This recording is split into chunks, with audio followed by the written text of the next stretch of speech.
Good afternoon all of you. इस video में हम बात करेंगे यूपी सुपर टेट सिलेबस 2024, यानी कि जो उत्तर प्रदेश में प्राथमिक शिक्षक भर्ती होती है उसका सिलेबस क्या है उसको हम यहाँ पे डिटेल में डिस्कस करेंगे। और उसके साथ साथ जो अभी शिक्षक भर्ती आने की पॉसिबिलिटी है पहले उसको थोड़ा सा डिस्कस करते हैं। आफ्टर दैट हम डिस्कस करेंगे सिलेबस को। बस जस्ट 30 सेकेंड या 1 मिनट का टाइम लेंगे। देखिए अभी जो पॉसिबिलिटी थी जो धरना चल रहा था इलाहाबाद में, उसके साथ साथ अभी लखनऊ में धरना चलने वाला है, तो इसको देखते हुए लग रहा है कि शिक्षक भर्ती 2025 के चुनाव से पहले आने वाली है। बट अभी जो एक कानून पास हुआ है, एक देश एक इलेक्शन, यानी इस नारे को आई थिंक बोलने में अगर कोई दिक्कत हुई है तो माफ़ी चाहता हूँ, लेकिन कुछ ऐसा ही है कि एक देश एक इलेक्शन। अगर ऐसा हुआ तो फिर तो शिक्षक भर्ती आना भूल जाए, क्योंकि कोई भी गवर्नमेंट फिर परमानेंटली हमेशा गवर्नमेंट में बनी रहेगी और एक बार इलेक्शन होगा, कोई भी आपसे पूछने नहीं आएगा कि आपको क्या प्रॉब्लम है क्या नहीं है, या अलग अलग लोगों का मत है।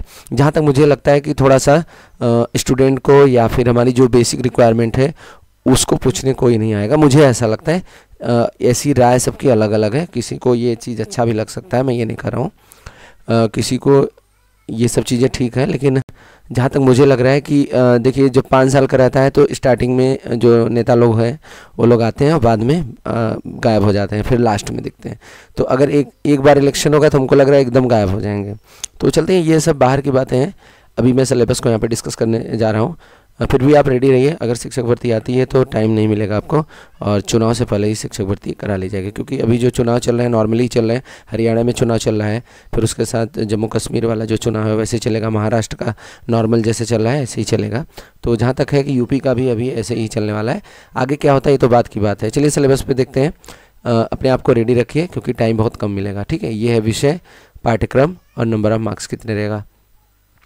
यहाँ पे सबसे पहले भाषा का रहता है। भाषा में आपका हिंदी हो गया, संस्कृत हो गया और अंग्रेजी। इसमें आपका जो हिंदी होता है ये आपका 20 मार्क्स का होता है, जो इंग्लिश होता है ये आपका 10 मार्क्स का होता है, और संस्कृत जो होता है ये आपका 10 मार्क्स का होता है। टोटल मिला के 20 + 10 30, 30 + 10 40, तो आपके ये 40 मार्क्स के हो गए। उसके बाद साइंस के 10 क्वेश्चन आते हैं। और एक पॉइंट और मैं यहाँ पे डिस्कस करना चाहूँगा। आपको लग रहा है कि आने वाली शिक्षक भर्ती में सिलेबस चेंज हो जाएगा, तो सिलेबस चेंज नहीं होगा, बस नंबर ऑफ मार्क्स चेंज होंगे। ये जो आपके मार्क्स दिख रहे हैं आई थिंक बहुत हो सकता है तो किसी भी सब्जेक्ट का नंबर ऑफ मार्क्स बढ़ सकता है। क्या साइंस बदल जाएगी, हिंदी की ग्रामर बदल जाएगी, इंग्लिश की ग्रामर बदल जाएगी, संस्कृत की ग्रामर बदल जाएगी, कुछ भी चेंज नहीं होगा। साइंस मैथ्स के जो फॉर्मूले हैं क्या चेंज हो जाएंगे, सिलेबस आपका वही रहेगा, टॉपिक वही सब पढ़ने के लिए मिलेंगे। हाँ 1-2 टॉपिक और एक्स्ट्रा आ सकते हैं, इतना हो सकता है।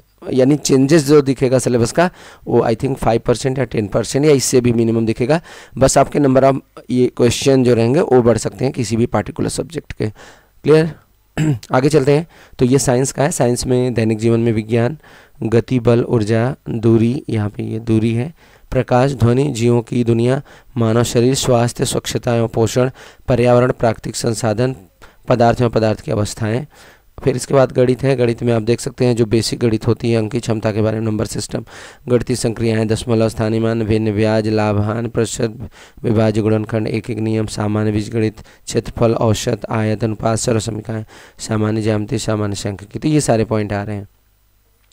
आफ्टर द पर्यावरण और सामाजिक अध्ययन, इसमें देखेंगे तो पृथ्वी की संरचना, नदियाँ, पर्वत, महाद्वीप, महासागर व जीव, प्राकृतिक संपदा, अक्षांश और देशांतर, सौरमंडल, भारतीय भूगोल, भारतीय स्वतंत्रता संग्राम, भारतीय समाज सुधार, भारतीय संविधान, हमारी शासन व्यवस्था, यातायात व सड़क सुरक्षा, भारतीय अर्थव्यवस्था एवं चुनौतियाँ, हमारी सांस्कृतिक विरासत, पर्यावरण संरक्षण, प्राकृतिक आपदा प्रबंधन। तो ये है EVS का, ये थोड़ा ज़्यादा सिलेबस है इस पार्ट का। जो नंबर ऑफ मार्क्स हैं ये 10 आ रहा है। मैथ्स का 20 मार्क्स है। आफ्टर द शिक्षण कौशल है, यहाँ पे आप देख सकते हैं। शिक्षण कौशल में आप देखेंगे यहाँ पे, मैं इसको और नीचे ही रखता हूँ थोड़ा। शिक्षण कौशल में देखेंगे तो शिक्षण की विधियाँ व कौशल, शिक्षण अधिगम के सिद्धांत, वर्तमान भारतीय समाज व प्रारंभिक शिक्षा, समावेशी शिक्षा, प्रारंभिक शिक्षा के नवीन प्रयास, शैक्षिक मूल्यांकन एवं मापन, आरंभिक पठन कौशल, शैक्षिक प्रबंधन और प्रशासन, और बाल मनोविज्ञान, ये आपका 10 मार्क्स का रहेगा। फिर इसके बाद बाल मनोविज्ञान यानी कि चाइल्ड डेवलपमेंट के जो क्वेश्चन रहेंगे, व्यक्तिगत भिन्नता, बाल विकास को प्रभावित करने वाले कारक, सीखने की आवश्यकता की पहचान, पढ़ने के लिए वातावरण का सृजन करना, सीखने के सिद्धांत तथा कक्षा शिक्षण में इनकी व्यवहारिक उपयोगिता प्रयोग, दिव्यांग छात्र विशेष व्यवस्था। तो ये सारे पॉइंट आपके पेपर में आ रहे हैं। चाइल्ड डेवलपमेंट यानी बाल मनोविज्ञान में 10 मार्क्स का। इसके बाद आपका सामान्य ज्ञान यानी जीएस और जीके रहेगा। यहाँ से आप नंबर ऑफ मार्क्स बढ़ सकता है, इतना हो सकता है, क्योंकि इसमें सामान्य ज्ञान और समसामयिक घटनाएं यानी कि करंट अफेयर को मिला के 30 मार्क्स का क्वेश्चन आता है। तो इसमें आप देख सकते हैं समसामयिक महत्वपूर्ण घटनाएं, राष्ट्रीय अंतर्राष्ट्रीय प्रदेश से संबंधित महत्वपूर्ण घटनाएं, स्थान व्यक्तित्व रचनाएं, स्थानीय अंतर्राष्ट्रीय तथा राष्ट्रीय पुरस्कार, खेलकूद, भारतीय संस्कृति, कला, ये सारे पॉइंट आ रहे हैं 30 मार्क्स का। फिर इसके बाद आप देखेंगे यहाँ पे रीजनिंग का है, analogy, assertion and reason, binary logic, classification, clocks and calendar, coding, equalities, decoding हो गया आपका। ये सारे पॉइंट आपके एग्जाम में आ रहे हैं। और यहाँ पे कुछ पॉइंट और भी हैं। इसमें आप देखेंगे क्रिटिकल रीजनिंग का 5 मार्क्स का आता है पूरा, क्यूब नंबर्स और series, puzzle, symbols and notation, Venn diagram, dice, data interpretation, direction, sense, grouping and selection, interference, letter series, ये आपका 5 मार्क्स का आता है कंप्यूटर का, उसका रीजनिंग का 5 मार्क्स। इसके बाद सूचना तकनीकी यानी कि कंप्यूटर का, शिक्षण कौशल विकास, कक्षा शिक्षण तथा विद्यालय प्रबंधन के क्षेत्र में सूचना तकनीकी, computer, internet, smartphone, OER, open education resource बोला जाता है इसको, शिक्षण में उपयोगी ऐप्स, डिजिटल शिक्षण सामग्री के उपयोग की जानकारी, ये अभी आपका 5 मार्क्स का आता है। आफ्टर दैट यहाँ पे लास्ट होता है जीवन कौशल प्रबंधन और अभिवृद्धि। इसमें आपका व्यावसायिक आचरण और नीति, प्रेरणा, शिक्षण की भूमिका, सुविधा प्रदाता, अनुश्रवणकर्ता, नेतृत्वकर्ता, मार्गदर्शक, परामर्शदाता, संवैधानिक और मानविक मूलधन एवं पुरस्कार व्यवस्था का प्रभावी प्रयोग, ये सारे पॉइंट आपके सिलेबस में आ रहे हैं। तो ये है कंप्लीट सिलेबस PRT का, जो कि आने वाले शिक्षक भर्ती में आपका रहेगा। और कुछ मैंने बताया है आपके सिलेबस में थोड़ा बहुत चेंजेस देखने को मिल सकता है। तो और सिलेबस जो टॉपिक है उसमें बहुत ज़्यादा चेंज नहीं दिखेगा। नंबर ऑफ क्वेश्चन में आपका सिलेबस वही मैक्सिमम रहेगा 95%। आपके नंबर ऑफ क्वेश्चन बढ़ सकते हैं किसी भी पार्टिकुलर सब्जेक्ट यानी किसी एक सब्जेक्ट के। क्लियर। और जो शिक्षक भर्ती आने की पॉसिबिलिटी है वो बहुत ज़्यादा बन रही है और अभ्यर्थियों के द्वारा बहुत प्रयास किए जा रहे हैं।